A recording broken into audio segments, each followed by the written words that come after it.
আন্তর্জাতিক তাফসীরুল কোরআন মাহফিলের মধ্যে আপনি যখন লাখো জনতার সামনে বলবেন কিয়ামতের ময়দানে আমার নবীও জানেন না নবীর কি হবে, আমি আপনার কাছে জানতে চাই কোরআনের কোন আয়াতের মধ্যে আমার আল্লাহ এই কথা বলেছে, কোন মুফাসসির?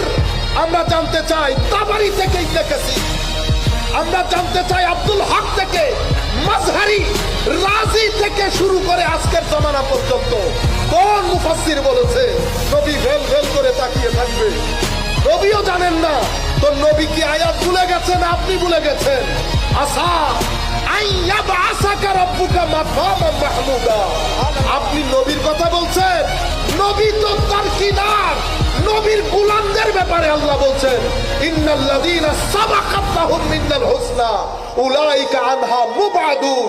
নবী ছেড়ে দেন, নবীর আদনা গোলাম আমার আল্লাহ বলছেন সেই দিন তারা কিয়ামতের ভয়াবহতা থেকে এত দূরে থাকবে, লা ইয়াসমাউনা হাসিসাহা, তারা কোনো আওয়াজও শুনবে না এখানে কি ঘটনা ঘটতেছে।